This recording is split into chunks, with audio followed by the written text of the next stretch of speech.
Hi, everybody. Today I will be doing my presentation, and to make it exciting, I did the first slide already. So I'm going to share the first slide with you lot, just so you have a small idea how my presentation is going to look like. So this is the first slide. There we go. Let's make it big. There you go. There you see it. And okay, I'm going to stop the recording again because now I'm going to get into the actual presentation, but just wanted to make it slightly exciting. Oh my God, my housemate just made Jesus. I hope you can't hear the music in the recording, but let's get into it. I think it's going to be fine because this is like the third time that I'm recording this. So I'm really hoping that it works now. So my first thing is, what is my question? My question is, to what extent is African philosophy being kept hostage to Eurocentrism through linguistic imperialism? So yeah, let's get into it. According to Oyeronke Oyewumi, African philosophy tends to place emphasis on sameness with Eurocentric philosophy. Furthermore, Oyewumi states, the problem is that many African writers have assumed Western manifestations of the human condition to be the human condition itself. So this statement has made me think about language, specifically in African philosophy. We have to note that African philosophy used to be an oral tradition and only flourished since the 1950s as a written concept. Since then, most African philosophers have been writing in English, French, Portuguese, German, and Latin, underlining that the most popular works have been translated into English to receive an international recognition. So whilst there have been different nuances of integrating African languages into African philosophy, language remains a highly discussed debate in Africa, as it controls every sector of life from political, economic, and cultural aspects. So in this oral presentation, I will be using three academics that I very much like. Anyways, I shouldn't say this. Anyways, let's continue. But it's Obia Yunva Valley, Chinua Achebe, and Goge Wationg, who all visited the Conference of African Writers of English Expression held in Makerere College in Kampala in June 1962. So what I will be doing is analyzing their different perspectives and applying them to different African philosophical branches to contribute to the discussion, comprehending to what extent African philosophy is being kept hostage to Eurocentrism through linguistic imperialism. There we go.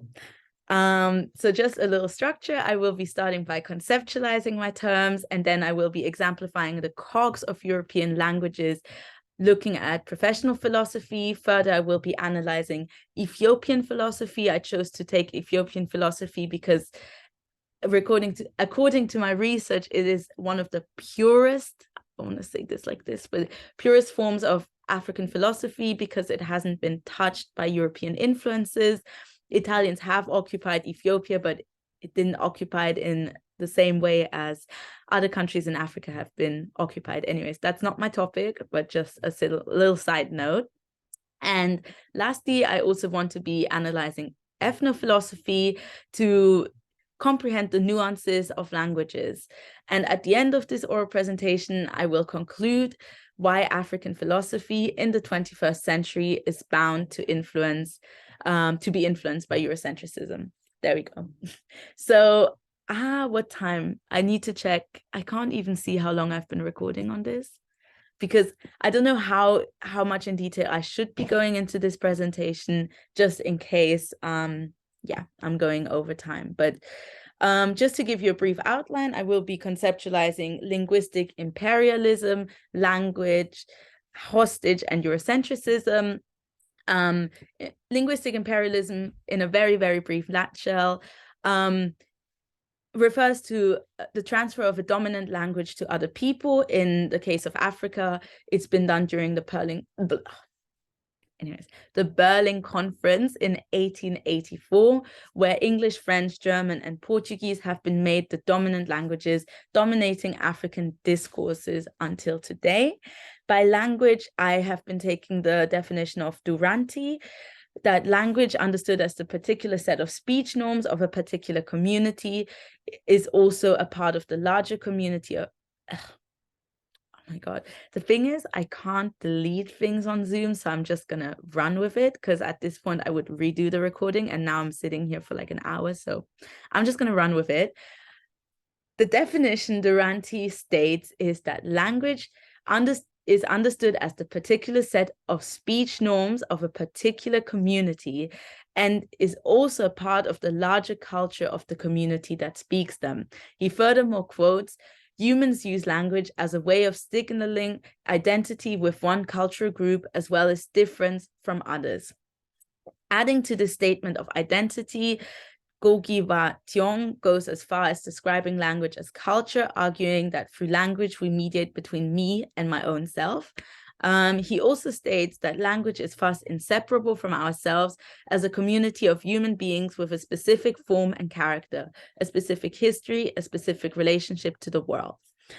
Ngugi Wa Thiong also inspired me to use the word hostage, as he describes that language holds the soul prisoner.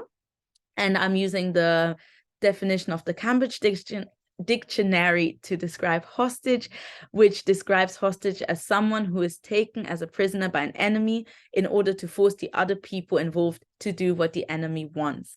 My last definition is Eurocentrism, which refers to a discursive tendency to interpret the histories and cultures of non-European societies from a European or Western perspective. I think I'm running out of time, so I'm really going to keep this as short and sweet as possible. But I will be dividing my essay into 3 sections. The first section is criticizing European languages. I will be looking at professional philosophy for this. Professional philosophy is known to be, or defines itself as a philosophy that promotes rationality, criticism, and is produced by individual philosophers, which in a lot of ways contradicts what African philosophy, if we look at traditional pre-colonial Africa philosophy, is defined as. Furthermore, it really applies a Eurocentric academic framework to its practice. And even though some philosophers, such as Quasi-Weirdo, researched and questioned the use of Akan languages, other researchers and philosophers such as Pauline Houtonji purely wrote in French. So I will be criticizing this through the lens of Wali, who argues that literature must be written in African languages to avoid sterility, uncreativity, and frustration. Furthermore, to this argument, I will be implying that European languages can only attain a limited audience because the majority of the population will not comprehend the English academic focus that professional philosophy looks at. And furthermore, I will also be implying Gogi Van Tiong to this argument, saying that if we use European languages, we enrich a foreign language, and that he says that it's a fatalistic logic that we have accepted by using European languages. And lastly, he underlines the colonial languages are a carrier of culture. So by continuing to use colonial languages, we continue carrying the colonial culture. My second argument will look at Ethiopian philosophy, which again has been the less influenced by colonialism, but it's been written in Ge'ez, probably pronouncing this wrong as well. So all of these mistakes that I'm doing right now will not be done in the final summative assessment. I just want to make this clear.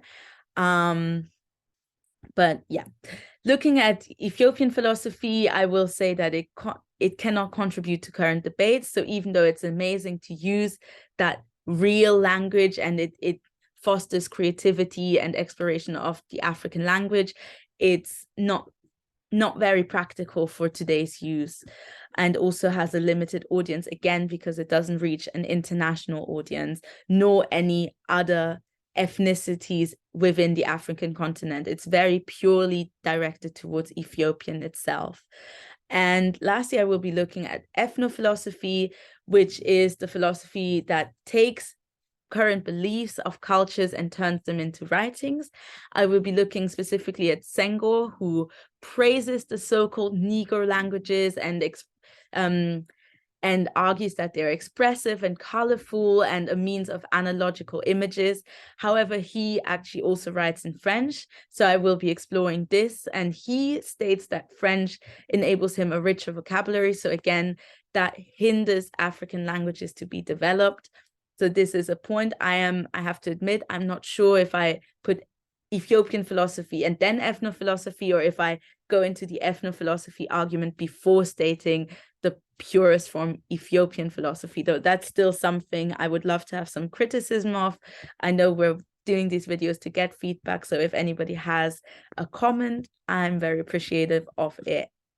So let's continue, and I'm nearly done, don't worry.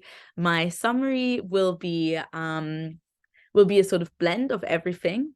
Let me state that Chukwundi Eze, another writer in African literature, states that it is within the colonial context that we must explore the significance of a book which more than any other influenced at the continental level the development and self-understanding of 20th century history of African philosophy.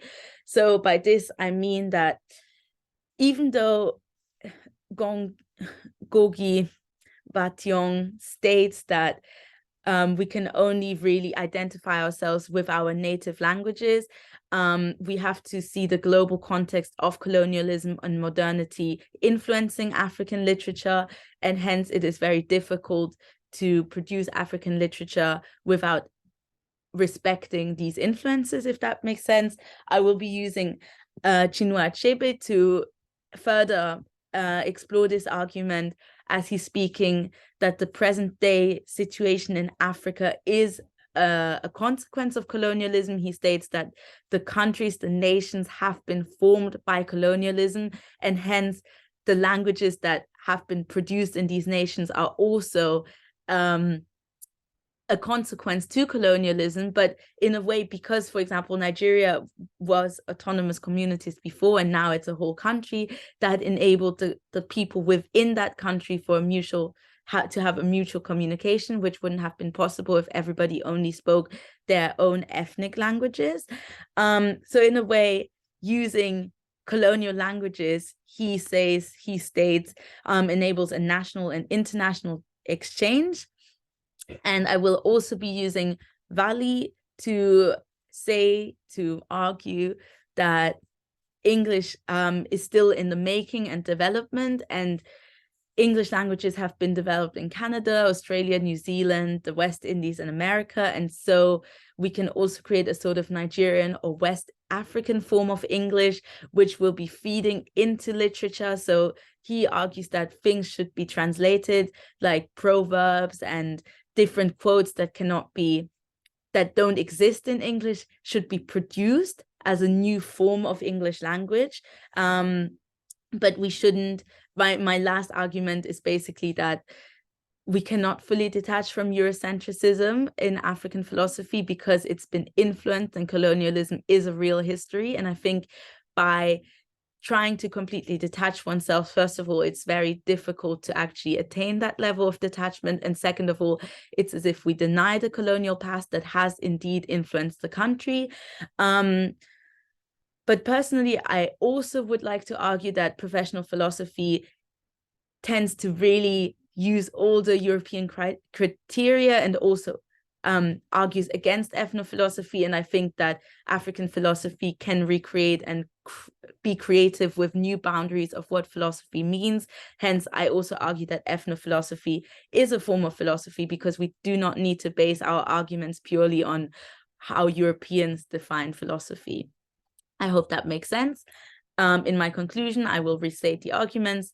Again, what I've just said: professional philosophy, ethnophilosophy, and Ethiopian philosophy, and conclude that a blend of all of these is needed, that the colonial past cannot be ignored, but that we can also redefine boundaries, creative boundaries of what philosophy means, so that we don't have to take everything from European culture and apply it to Africa, because African philosophy is its own distinct philosophical branch. And no, philosophical, not branch. It's not a branch of Western, well, it's a branch of philosophy, not of Western.